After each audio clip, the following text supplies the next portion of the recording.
Maganda at maluwalhating araw po sa inyong lahat. Ngayong ikalabing-dalawa ng Pebrero taong 2021. Biyernes po ngayon. At ngayon ay, ano bang tawag doon? How do you greet that in Chinese? Ano yun? Hong Ke Patchoy ba yun? Happy New Year! Happy Chinese New Year sa inyong lahat. Kong Hei Fat Choy. Fat ha? Mataba. Marami yung diriwa ngayon. Ngayon daw po ay Year of the Metal. Kaya tayo na-operahan dahil sa metal eh. Merong metal dun sa aking loob ng gums for many years. Kaya pala infected yung gums ko. Palagi tayo antibiotics. So they had to remove that and it took 7.5 hours to do it. Year of the Metal. Kailangan pala may mga suot tayong metal. Oh, by the way, tayo po meron na namang nasalanta sa ating mga kasamang public servants. Pero bago ko yan, paalalanan muna natin kayo na kayo'y magsuot ng inyong mga face mask and face shield. At palagi po kayong mag-o-observe ng social distance of 2 meters and palagi kayong maghugas ng inyong mga kamay for 20 seconds thoroughly and frequently. And of course, the usual reminder of improving on your immune system, strengthening it by having a healthy body, sound mind, which means you have to eat only nutritious food. Yun lang yung mga magbibigay ng kalusugan, pampalakas sa atin. Hindi yung nagbibigay sa atin ng sakit ng diabetes, ng sakit sa puso, alta presyon. So, kung maaari lang, kumain tayo ng maraming gulay, seafoods, minom tayo ng maraming tubig, mag-vitamina pa tayo. Mag-ehersisyo, matulog ng tamang oras at tamang bilang. Sigurado, lalakas tayo. O balikan po natin yung isa na namang nasalantang public servant. Bali ba kahapon iba ang balitang nakarating sa amin, si Jojo Garcia namatay, kaya siya kaming lahat nila Senador Bongo. Yung pala, Garcia ang apelyido. Kasi si Jojo Garcia yun yung MMDA General Manager. Ito pala, General Manager ng MRT3 ng DOTR. At ang pangalan niya po ay si Rodolfo Garcia. So makabilang buhay po siya. Hindi natin alam kung anong dahilan, pero last month daw siya ay na-ICU dahil nagka-COVID. Hindi natin malaman kung tuloy-tuluyan na siyang yun ang naging dahilan ng kanyang pagkamatay. So tayo po ay nakikiramay sa pamilya ni GM Rodolfo Garcia at kinikilala po ng ating pamahalaan ang kanyang pagbabahagi ng kanyang karunungan at kagalingan at ang kanyang liderato sa pagpapatakbo ng MRT3.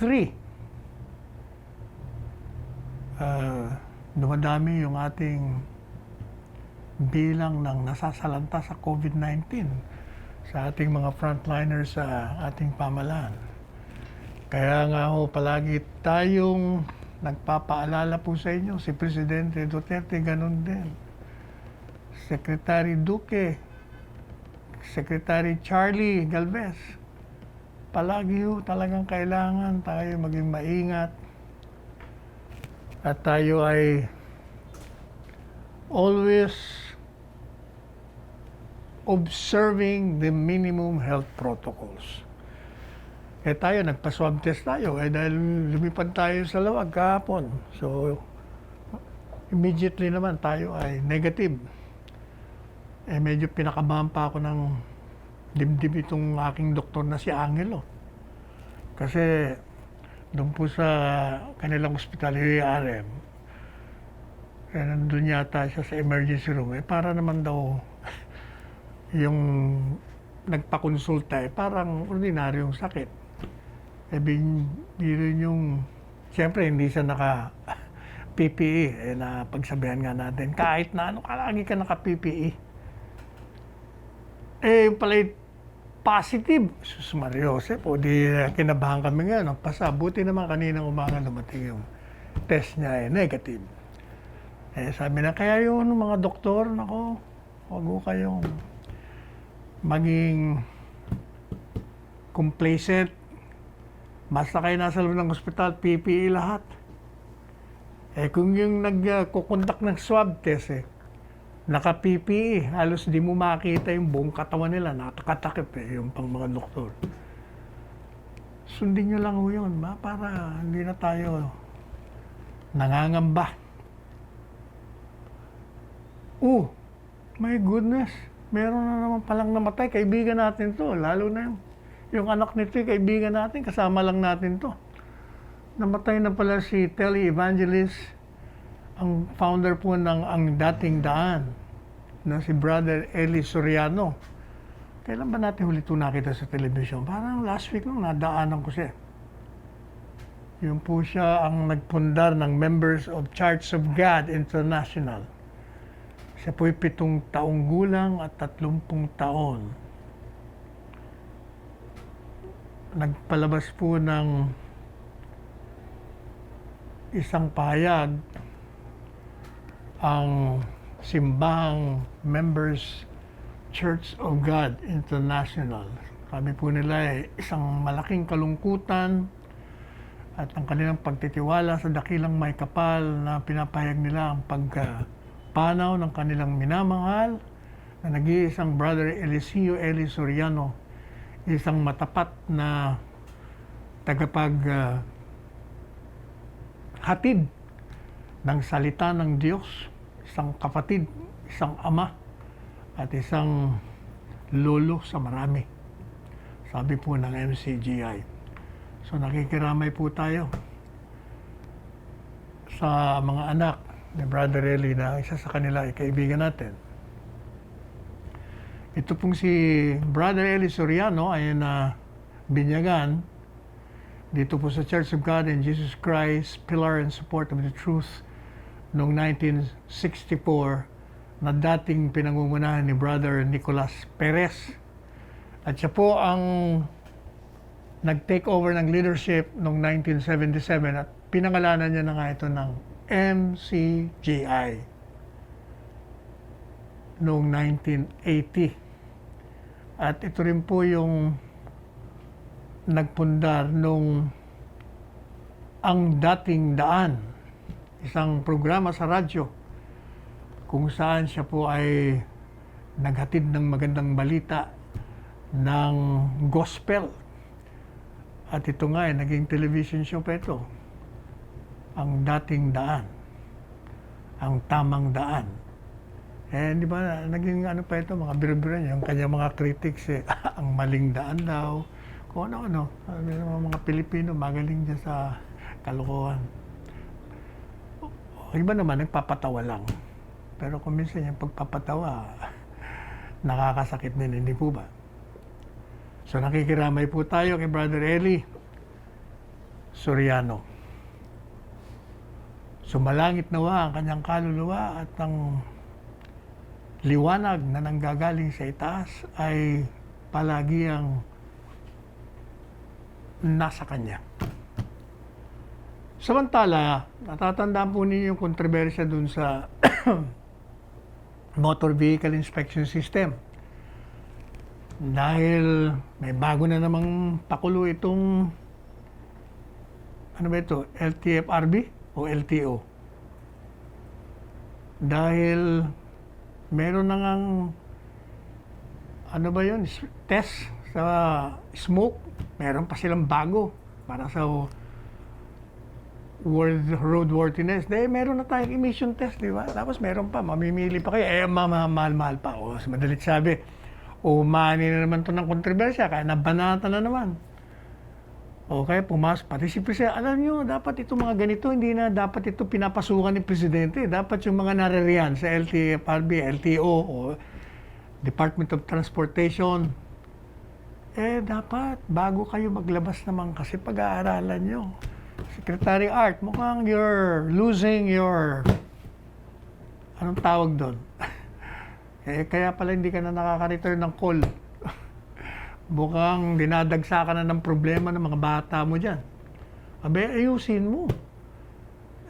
Nakakaladkad tuloy yung ating ang presidente dito. Itong mga ganito, hindi na ito dapat nakakaabot sa palasyo.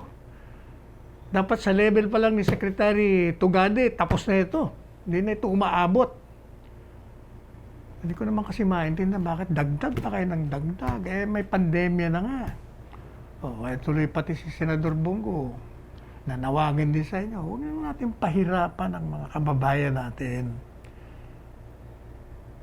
Meron ka na emission test, meron ka pang roadworthiness, tapos mahal pa. Buti sana kung kadali-dali mga inspeksyon, abutin ka ng siyam-siyam. Talagang kumbaga, pabigat. Kaya kita mo, pati Senado, gusto nilang imbestigahan.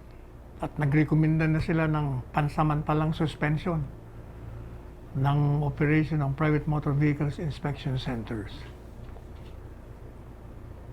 Ay, nako, talaga naman. Anyway, sabi naman ng LTO, hindi naman daw mandatory. Hindi mandatory kasi napagsabihan na kayo. Talaga naman, pati kayo nagiging pasaway. Huwag kayong gagaya sa oposisyon. Ano pa sabi? Ito si Galvante. Hindi ko malaman kung saan lupalop ka naman nanggaling dahil binabanatan ka sa social media. Marami nagpadala sa atin yung radio interview mo o kung anong interview yung kung sa Senate hearing ba yun o whatever. Mali-mali ang mga sagot mo. Pinagtatawanan ka na, nilalait ka patuloy. Di syempre, damay na naman ang pamahalaan sa'yo. Saan ka ba galing? Asik Galvante. Sus Maria Josep, itong LTO chief, saan mo ba kinuha ito? Pwede ba ayusin niyo? You better shape up or ship out. Dadagdag pa kayo sa problema ng presidente. Sus Maria Josep talaga. Sec Artugade, do something. Sa level mo, dapat nga, hindi na nakarating yan. Diyan lang yan sa mga ibaba mo. Pero makakarating pa sa palasyo yan. Problema nga. Ay. Alam niyo ba kung bakit? Biro mo, yung emission test, mura lang yun. Mga 600 lang yata yun. Pero yung roadworthiness inspection na pinapatupad nila, 1,500 to 1,800. Pero nung nagkaroon ng uproar, bababaan na nila ng 600. Pero yung sa mga motorsiklo at sa mga jeepney, mas maliit, 500 pesos saka 300 pesos. Teka muna, tayo ay magpapahinga muna ng konti, uminom tayo ng mainit na tubig para sa ating lalamunan. We'll get back to you.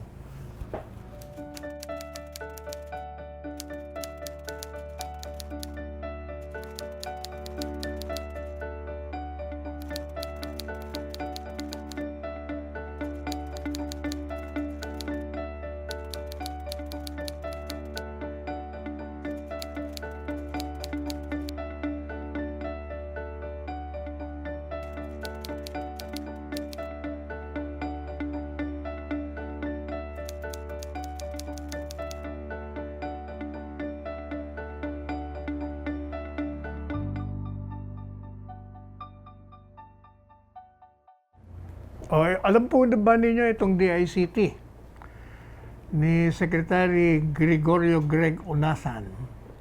Meron silang binabalita na magpo-provide sila ng libreng Wi-Fi doon sa Mindanao. Para nga naman magkaroon ng internet connectivity doon sa mga geographically isolated na lugar at disadvantaged na area sa Pilipinas. Kaya yung itong Department of Information and Communications Technology or DICT,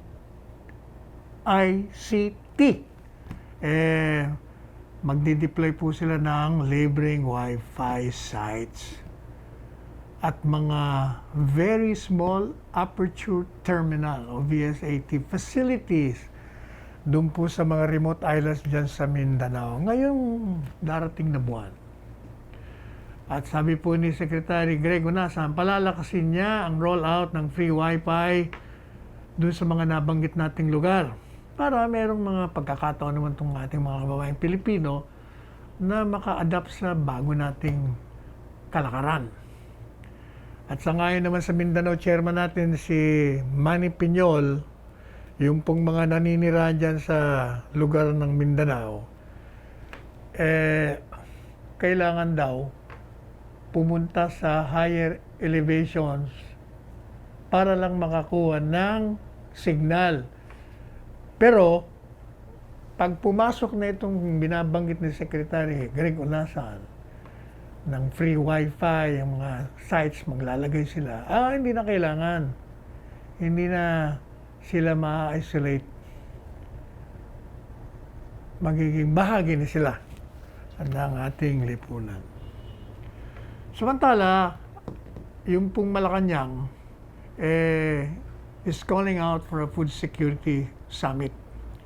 Karoon ba ng meeting sa pagitan ng mga LGUs at yung pribadong sektor upang mapag-usapan yung mga pangkasalukuyang issue na naapektuhan ng agrikultura at ang ating pangingisda. Nilalayon po nitong Food Security Summit na pag-usapan, hanapan ng mga mehora, mga programa na nakakaapekto sa ating agriculture sector. Lalo na yung pagtaas po ng bili ng karne. Pati na yung pagbagsak ng presyo ng ating farm gate palay. Pati na yung pagdating nitong African swine fever among others.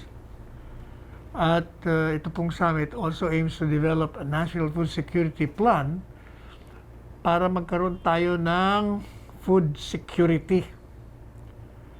At para naman yung ating mga magsasaka at mga mangingisda maging prosperous naman. At yung ating mga consumers mapanatili yung kanilang pamimili sapagkat merong tuloy-tuloy na pagdating ng mga bilihin. At para hindi naman maantala yung pagdadala nitong mga commodities at ma-stabilize natin yung presyo. Sa ngayon po kay Secretary Dar naman, nung matapos daw po yung pork holiday, di po ba nagkaroon tayo ng pork holiday? Ibig sabihin, nagkaroon po tayo ng cap, price cap sa mga presyo ng karne. Nag-usap-usap itong sila Secretary Ramon Lopez, MMDA Chair Benhur Abalos, si Quezon City Mayor Belmonte, pati na si Mandaluyong City Mayor Menci Abalos. In-inspection po nila yung mga karnihan dyan sa Commonwealth Market sa Quezon City, pati dyan sa SM Hypermart sa Mandaluyong. Kung saan yung price cap, nag-comply sila. Kasi yung mga iba, ang ginawa, hindi na sila nagbenta . Malulugi daw sila . And despite some vendors and traders going up or going on a pork holiday, kahit na nga hindi nagbenta yung mga iba, nakita rin po nila, yung negosyo naman is picking up in the National Capital Region with initial hog deliveries mula sa Mindanao, pati sa Visayas at sa Luzon. Kaya nagkaroon ng mga supply ng karne at manok. At pinatupad na nga yung prices ng mga ito. At base daw po sa initial outcome ng mga ginawa nilang intervention, sa tulong na rin ng pribadong sektor, sabi po ni Secretary William Dar, they were able to hurdle yung pong artificial na shortage na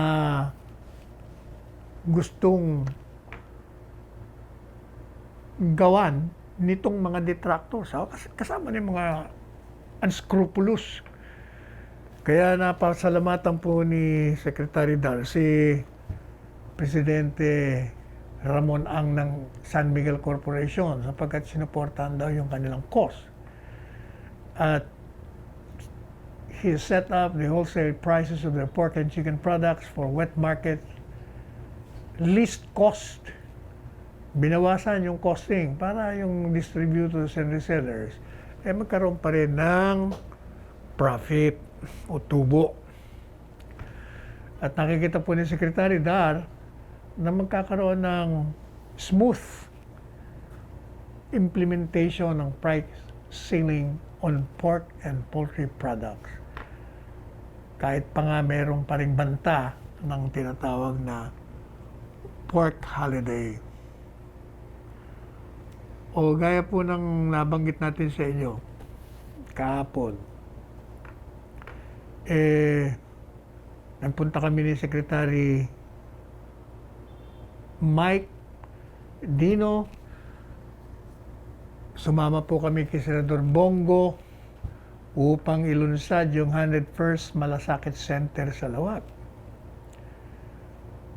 At dun pa inilagay sa ating kaibigan matalik, matagal nating kilalang si Manong Roque Ablan Jr.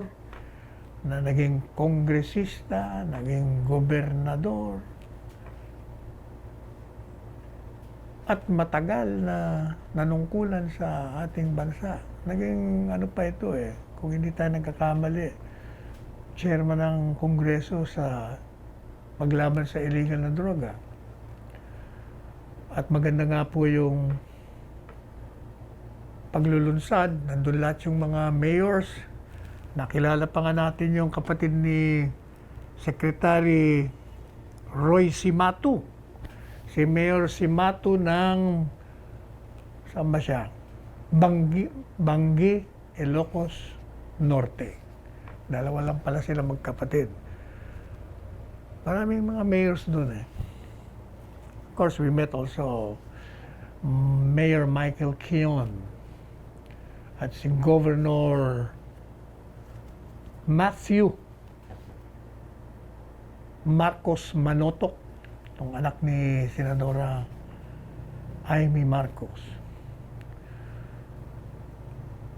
Na-meet din natin yung Vice Governor, na daughter-in-law naman ni Dr. Pacifico and Lloyd Marcos. Siyempre, tuwa sila. Si dating Senador Bongbong Marcos, nagtalumpati rin doon. At pinasalamatan ng gusto si Senador Bongo dahil sa kanyang inisyatibo sa pagtatayo nitong one-stop shop Malasakit Center para sa mga pasyente na nangangailangan ng tulong sa medikal, pati na sa pinansyal. At in-announce nga po ni Senador Bongo doon na meron siyang dalang 5 milyong piso. Nakita natin yung cheque. At ito'y binigay kay Ilocos Norte Governor Matthew Joseph Manotoc. Anak ko ito ni Tommy Manotoc. Matatandaan niyo yung basketball coach at golfer na si Tommy. Anak niya ho ito kay Amy Marcos. Natutuwa naman tayo kasi panahon nung EDSA Revolution, hindi pa ito pinanganganak Ngayon, gobernador na ng Ilocos Norte. Sabi ni Doktora, sinabi mo na hindi pa pinanganganak yung iba paslit. Hindi alam na nila kung ilang taon ka. Hindi kako, mukhang ano pa lang ako noon, graduate pa lang ako sa elementary noon. Tawanan kami. Anyway, maliban po dun sa 5 million, meron pang 10 milyon na nakalaan dun naman sa kanyang office budget, si Senador Bongo. Kaya, maniwala kayo, tuwan-tuwa mga Ilocano. yung mga kababayan nating Ilocano, dahil Ilocano rin ang inyong lingkod kalahating Ilocano, kalahating Bicolano. But most of my growing years, Manila, Manileño. At nung nandun po kami, ang daming mga tricycle drivers na ron, may mga kalesa owners na nandun din, mga karitela. At siyempre, nag-distribute ng mga grocery pack, vitamins, face mask, face shields. Ay, ikikwento natin sa iba pa nating bukas. Ikwento natin yung biyahe natin doon. Marami tayong ikwento tungkol diyan bukas. Puntahan na po natin itong mga kritiko natin, mga nandyan, yung mga kolumnista, yung mahuhusay din ng mga ito yung mga tinatawag na armchair general, analyzing from where they sit. Ito si Maricho, kaibigan natin si Maricho Villanueva. Sinasabi niya naman na yun daw, bakuna ng Sputnik 5 sa Russia, meron ng darating para doon sa 12 bansa at nginalanan niya. Pero sabi niya, hindi tayo kasama. Bakit daw tayo hindi kasama? Naaalala niya rin si Presidente Duterte noon, sinasabi noon na dahil sa kanyang pagkaibigan kay Russian President Vladimir Putin at kay Presidente ng Chinang si Xi, ibibigyan ng prioridad ng Pilipinas doon sa mga bakuna na ginagawa sa kanila. Kumbaga, parang ang puno niya, ano nangyari doon? Ikaw naman, Maricho, alam mo, hindi naman ganun kasimple yun. Meron din siyempre mga proseso yan. Kayo naman gusto nyo, porket kaibigan, darating kagad ng bakuna. Unang-una, siyempre unahin muna nila yung kanilang mga sarili doon, sa Russia, sa China. They will have to give priority to their own countrymen. And then after that, yung mga, siyempre mag-uunahan din na hihingi sa kanila dahil kulang ang supply ng bakuna. Tayo naman, hindi naman basta natin tatanggapin. Siyempre, dadaan din sa ating pagsusuri. Meron din tayong food drug office kung saan titignan natin kung ano ba itong mga bakunang darating na ito. Ito ba okay? Meron ba itong mga adverse effects? Ano ba ang effectiveness nito? Efficacy nito? Ilang porsyento ba? Siyempre, dadaan ho lahat yan. Yun nga yung sa COVAX facility. Ngayon, meron na naman tayong naririnig. Akala ba namin darating yan ng February 15? Bakit parang, ito si Lacson, meron na naman tweet. Parang sabi, yan, wala na naman nangyari. Hindi naman Jesus Maria, kayo naman masyado kayong hot kasi. Pinaliliwanag na nga ni Secretary Charlie Galvez. Hindi naman kasi unang-una, yung COVAX facility, meron din sila mga requirements. Like yung indemnity clause. Kailangan daw may indemnity para pag may mga adverse effects, kailangan tayong gagastos. Doon lang ako nagtataka. Akala ko all the while, yung indemnity clause, dapat manggagaling yun sa pharmaceutical.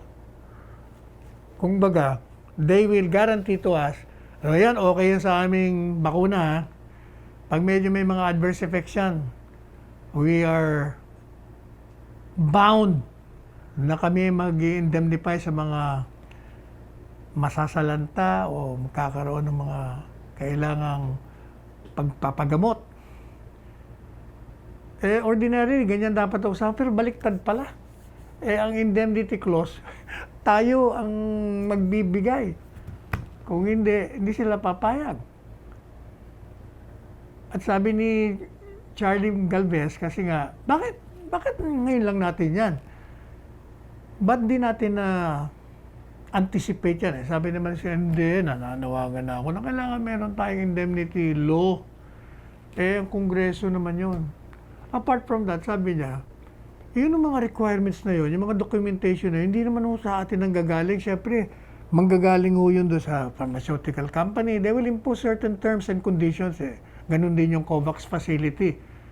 O kaya, kung baga, hindi porket nasabing on this day, sa bagay, yun din naman problema kasi. Kaya next time, wag na tayo magbibigay ng date.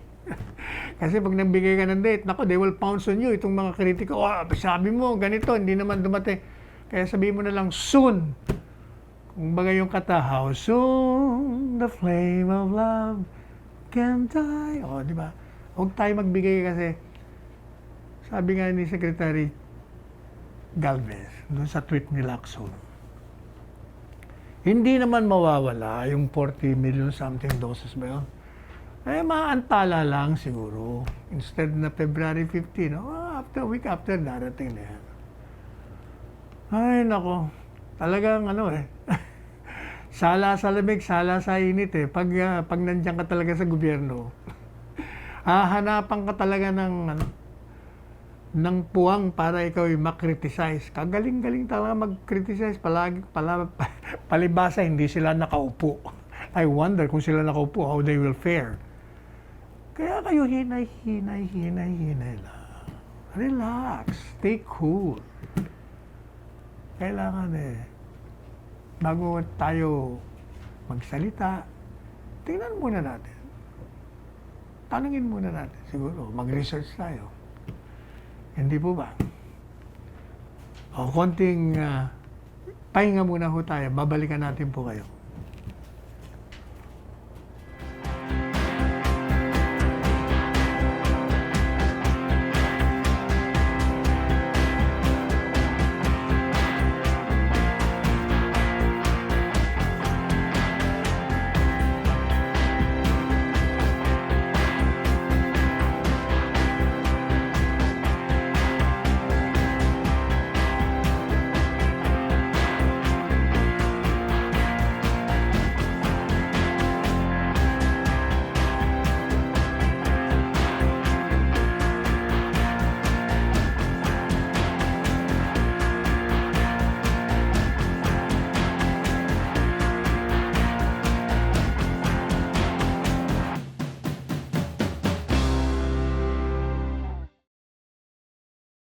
Siya nga pala, may nagpakilala sa akin, anak ba ni yun? Kaninong anak yun? Kaibigan mo raw siya, mahaba buhok, matangkad.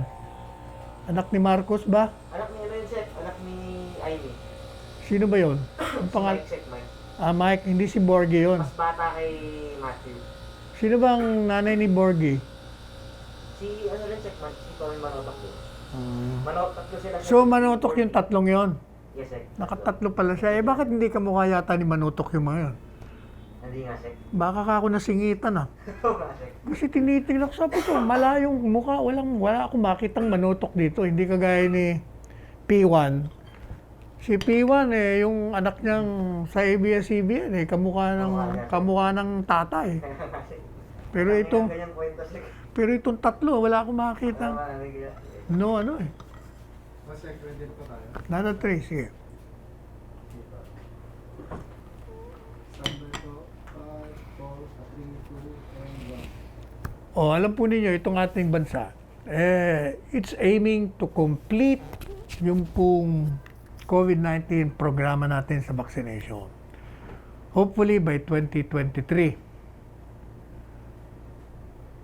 At naalala ko naman, meron na naman nagki-question dito. Bakit daw 2023? Sino ba yung nagki-question dito? Parang, si BP Lenny, ikaw na naman pala. Sabi daw ni BP Lenny, naku, alarming yung target ng gobyerno. Bakit naman 2023? Parang ang layo naman yan.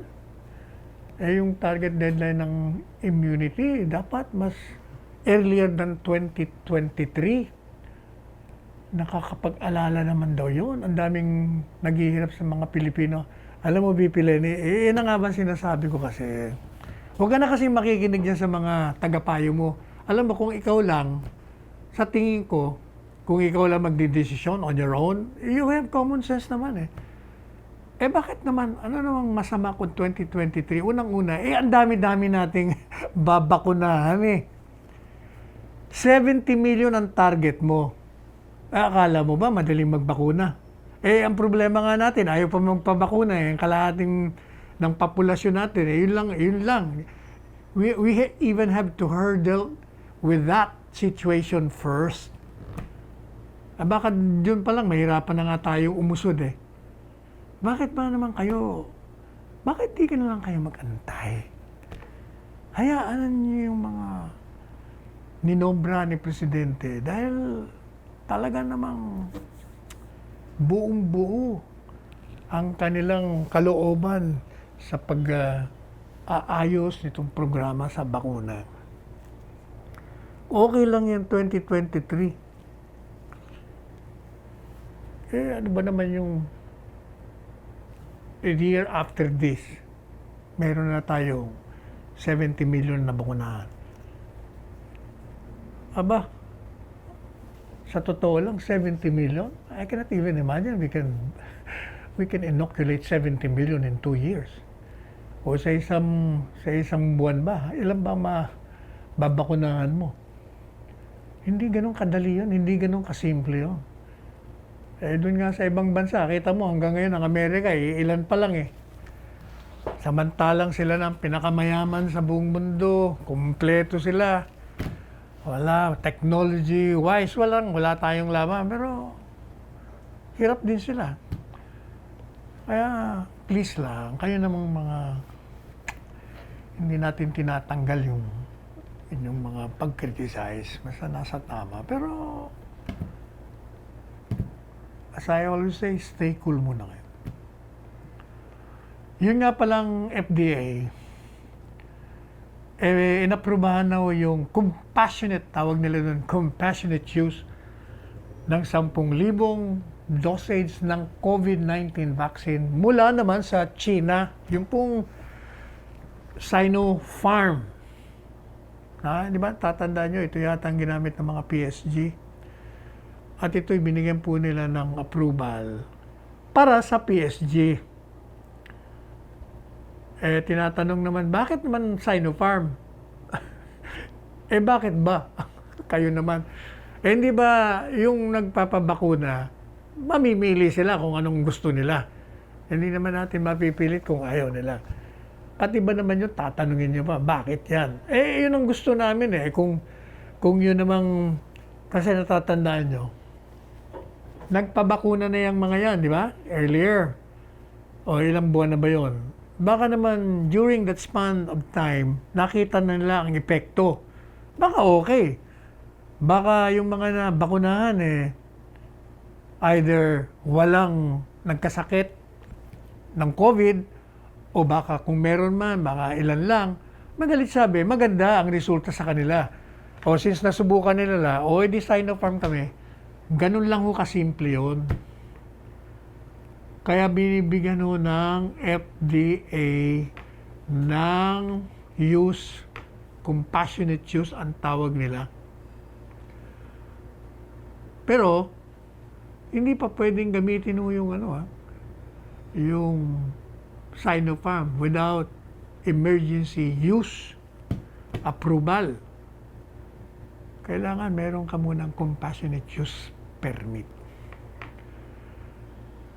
Walang katapusan yung issue ng bakuna, no? Parang salap na natutuwa tayo na meron na tayong bakuna. Pero may 1 taon tayo naghihintay ng bakuna. Yun naman mga pharmaceutical companies, hindi rin magkanda o gaga, research nila, minadali nila, without of course sacrificing yung mga dapat nilang daanan. Kaya dati puring-puri ang Pfizer sa Moderna.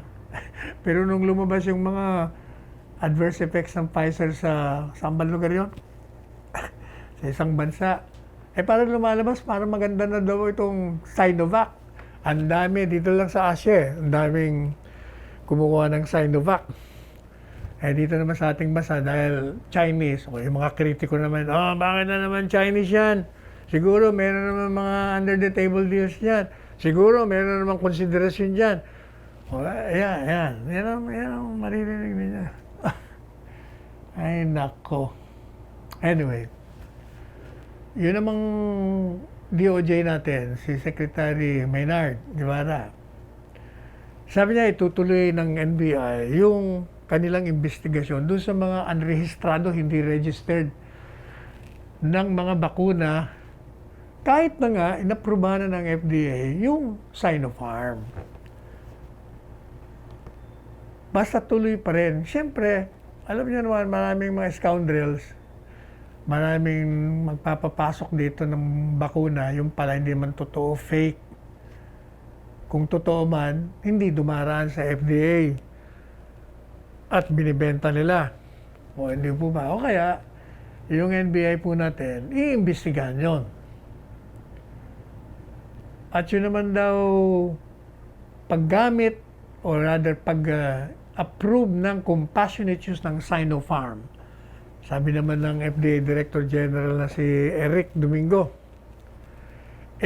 hindi naman daw ibig sabihin, ligtas na ang PSG kung anumang posibleng pananagutan nito dahil sa kanilang pag-amin na binakunahan nila yung mga sarili nila ng hindi rehistradong bakuna. O ano pa? Ano pa bang pag-uusapan natin? Parang nakakasawa na itong bakuna, purong bakuna. O, ito namang itong NUJP. Nako, ito yata yung ako nung na-appoint akong spokesperson. Unang upo ni Presidente, itong bumira sa akin NUJP, bakit daw ako gagawing spokesman ni Presidente? Nag-abogado raw ako sa isang kaso. Doon sa yung massacre, Maguindanao.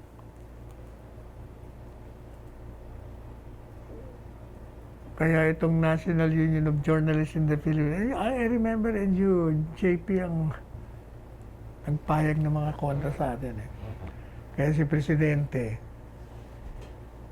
sabi sa atin sabi niya, baka madami yung pamilya mo rito. Sabi niya, anyway, ikaw naman talagang aking original choice na Chief Presidential Legal Counsel. Doon ka na lang. Okay naman. Ako naman kahit na pwede sa akin walang problema. But after 2 years yata nilagay naman ako doon uli. Anyway, sabi na naman itong NUJP, magpapasalamat daw sila tang-in-cheek, may sarcasm kay Presidente Duterte dahil pinatunayan daw na tama sila. Kasi daw, palagi na nalang sinasabi na yung pagsasarado ng ABS-CBN, ito'y paghihiganting personal lamang ni Presidente at katulong naman daw dito yung Kongreso. Bakit naman daw? Kung hindi daw totoo yun, bakit sinasabi niya na hindi niya pa ipapa-operate, di siya papayag kung bigyan man ng Kongreso ng prangkisa? Yan ang tanong niya. Ay, hindi ba pinaliwanag na nga na merong utang ng buwis? Alam nyo, kahapon, di ba kasama natin si Senator Bongo?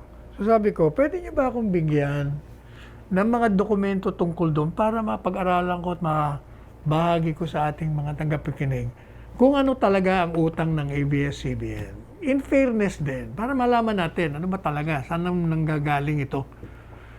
So kanina pinadalan tayo pero hindi ko pa nababasa. So siguro I'll discuss it either tomorrow or sa Monday para malaman natin kung ano ba talaga itong ibinigay na sa ombudsman regarding sa mga unpaid taxes ng ABS-CBN. Kaya kayong dalawa, Agot, Isidro, tsaka ito namang batang-batang kababayan natin si Enchung D, na nagbigay na naman ng kanilang mga pahayag. Dismayado raw sila. Bakit naman daw itong si Presidente sasabihin na hindi niya papayagan na mag-operate kahit na may prangkisa? Mahilig din itong dalawang itong pumasok. Ano ba kayo? Tatakbo ba kayo Takbo ba kayo ng congressman? Takbo ba kayo ng konsehal o barangay kapitan?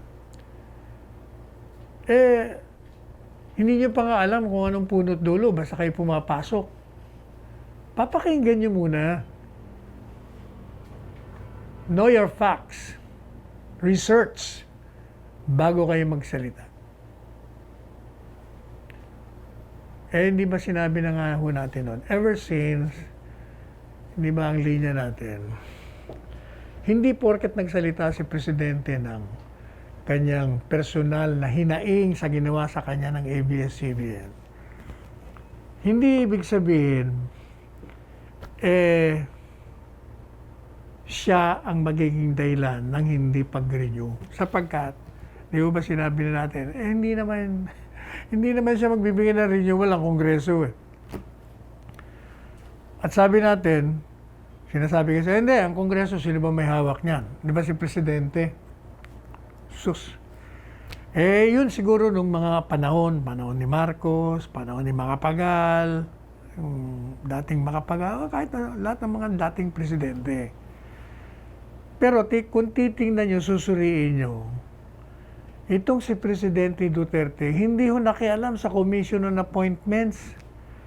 Hindi ho ba lahat ng mga nominado ng Presidente noong mga nakarang administrasyon na members of the Cabinet, pag na-nominate at na-appoint, sigurado approve. Wala na. Wala ka nang puproblemahin. Pero tingnan niyo si Presidente. In-appoint niya, 4 o 5 yata ang hindi na-aprobahan. Isa dun sino ito? Si Gina Lopez. Isa pa ron yung si dating Secretary of Health. Sino ba yun? Si Ubial. And then si Secretary Yasay dati, yung nasirang classmate ko. Meron pa.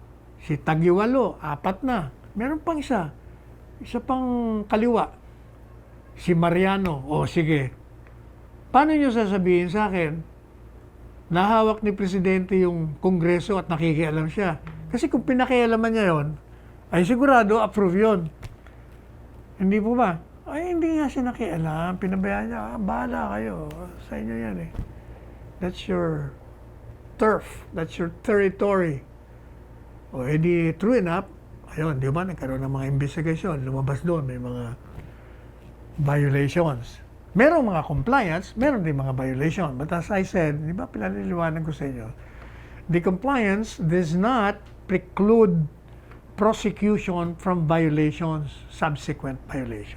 Yun na naman ang nangyari. Okay, hindi sila nabigyan. Hindi po ba? Sabi nung isang senador, yun daw ABS-CBN, walang tax liability. Ang problema, yung gaya nga nung sinabi natin sa inyo, yung senadorang yun, yung nakakulong, yun ang sinasabi niya, ikaw naman, Senadora de Lima, paano mo man masasabi yan, yaong ka dyan sa laog kang kulungan, dahil mo aram, ang facts. Garo ka man bang abogado? You have to know the facts. You have to research. Kaya nga hindi ako nagsasalita. That's why, sabi ko kay Senador Bongo, can you give me certain documents where I will go over it and read? Para meron tayong basis. Hindi ba? Ganun din ang ginawa ko kay General Parlade. Hindi ba? Bumabanat. Binanatan si General Parlade. Ako naman, hindi ko naman alam kung anong exactly yung news report. So I had to read the entire news article. Nakita ko naman, wala namang masama. Hindi ba pinagtanggol din natin yung inquiry reporter. Dapat ganyan tayo. Hindi po pwede yung basta tayo, porket kalaman, banat. Hindi po pwede yun. Hindi ho tayo uunlad. Walang mangyayari talaga sa atin. Para tayong mga talangka at mga, anong tawag nun? Crabs. Mga alimango. Hindi po ba? Kaya kailangan tayo palaging maingat. Tandaan nyo, si Presidente, not because he is President, you will deprive him of his right to express his own views also, or his own thoughts, or insights, or his displeasure, or disagreement with certain things. Pero hindi ibig sabihin, pinakikialaman niya ang Kongreso. Ilan ba ang miyembro ng Kongreso? 300, Mario, paano mo naman makokontrol yung may kanya-kanyang sarili? Diyan lang sa Senado, 24 lang sila, hindi pa sila nagkakasundo eh. Hayaan nyo na. Pabayaan natin tumakbo yung proseso. Palagi yung si Presidente, tandaan nyo si Presidente, ito ang tanda niya ng Presidente. This President cannot tolerate any kind of oppression. Yung pang-aapi, ayaw niya yan. This President, Rodrigo Roa Duterte, cannot tolerate also corruption. Pero, hindi porket sinabi mong corrupt yung ganito, paniniwalaan ka agad ni Presidente, abogado yan eh.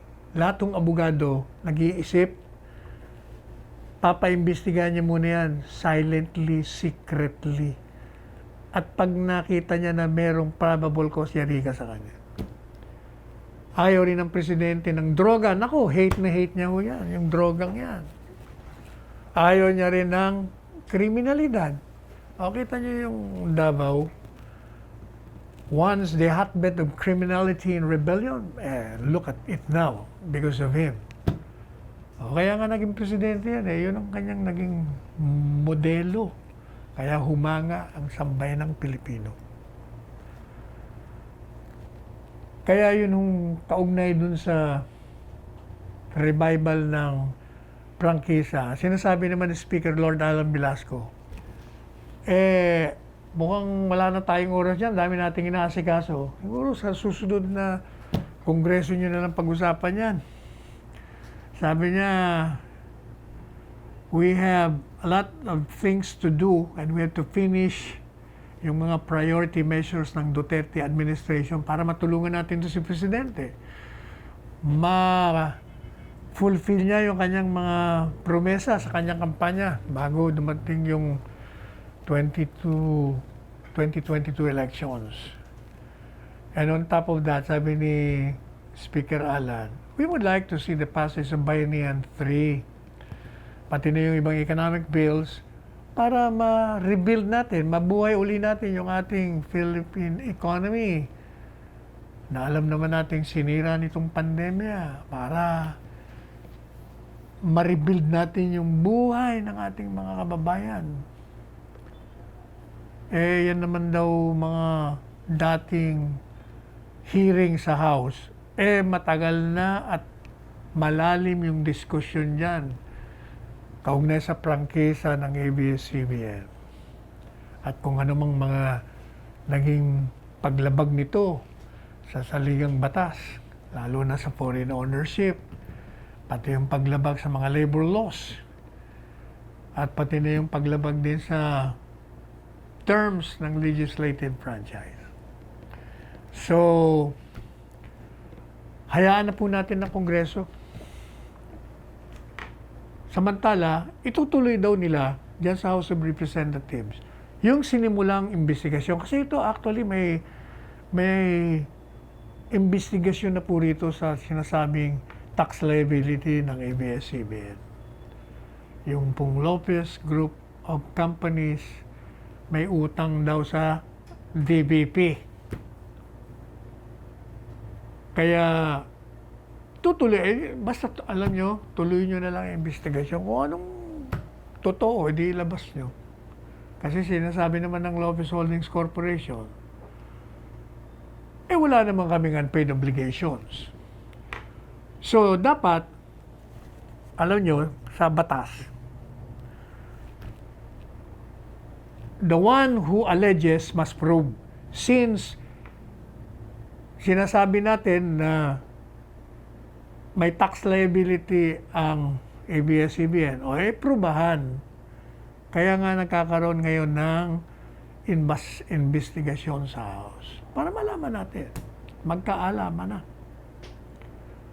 Samantala, yung Court of Appeals naman, meron nung demanda na nakabinbin sa kanila na dinismiss nila yung petisyon o yung appeal ng ABS-CBN kaugnay naman sa dalawang empleyado nila na dinismiss nila ng labag sa batas.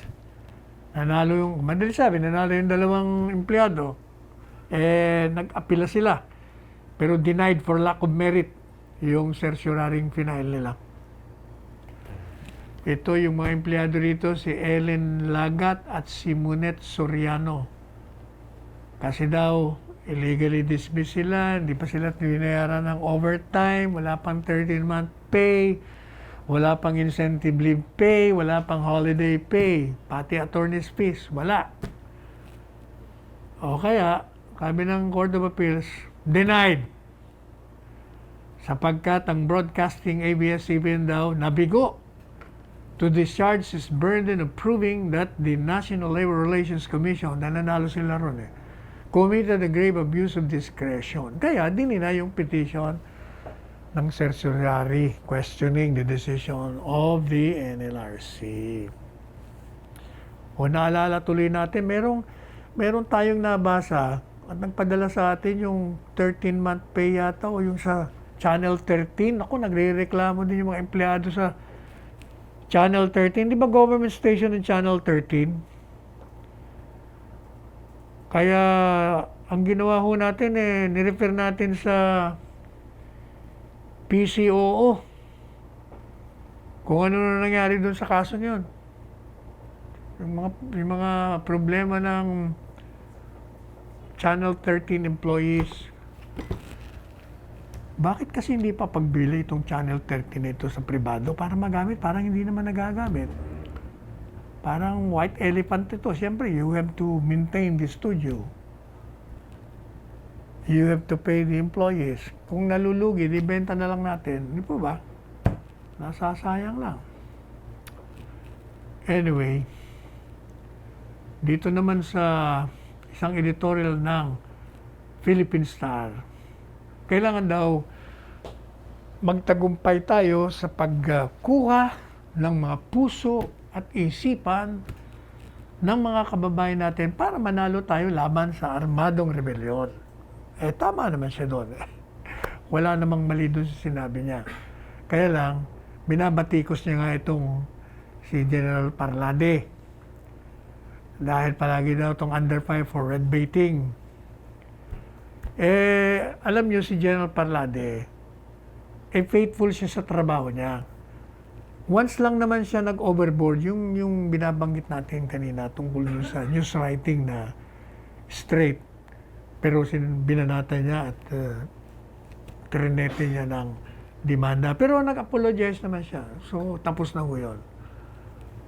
Kaya, outside of that, lahat ng mga ginagawa ni General Parlade naman, sangayon tayo. Kailangan talagang masigasig yung paglaban natin sa mga armadong rebelyon.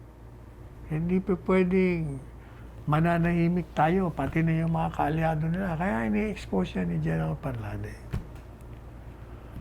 Anyway, mukhang palagi tayong kinakapos sa oras. So, makikiusap na naman tayo sa inyo na tayo po ay magsuot ng ating face mask. Very important. Papansin nyo, palagi tayo nagpapalit ng mga face mask Yung iba, hindi na yata nagpapalit. Kailangan papalitan nyo. At baka mamaya, araw-araw nyo ginagamit yan. Kung ano-ano ang dinadaanan natin, baka mamaya nahawaan na. Magsuot din kayo ng face shield. Meron nagtanong sa atin, Sir, may panukala na doblin daw ang face mask. Sang-ayon ba kayo doon?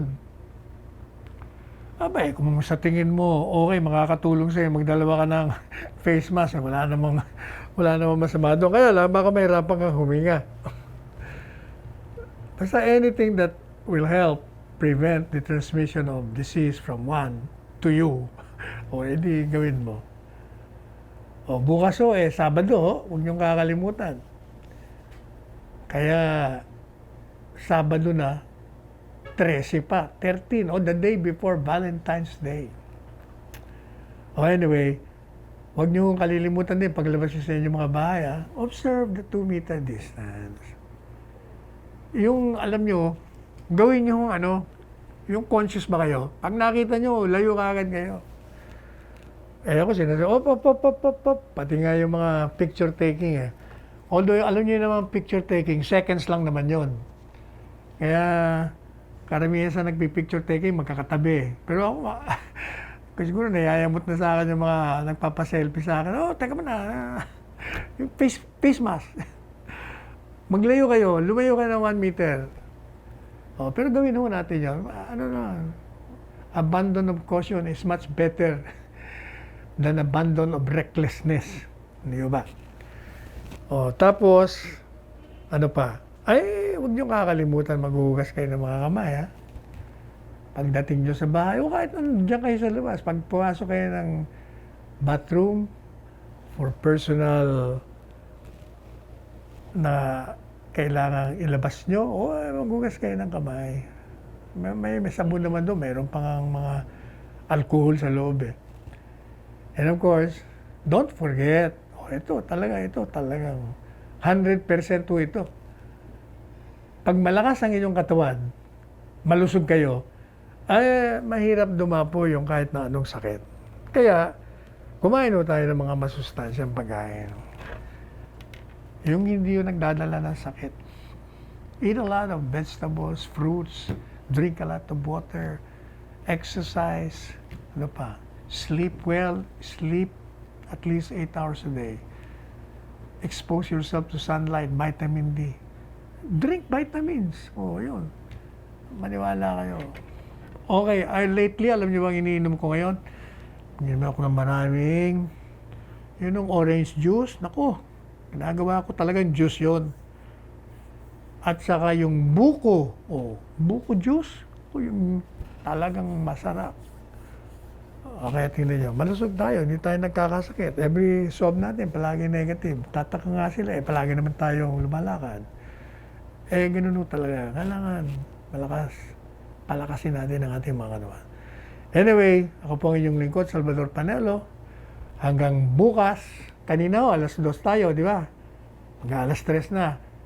Bukas alauna naman tayo. 1 to 2. Kasi Sabado, pati Linggo.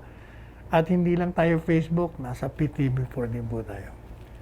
So magkita muling tayo po bukas at nagsasabi sa inyong lahat, let us tread the path of roses, let us go beyond the path of thorns. Magmahalan tayo, and I love you all.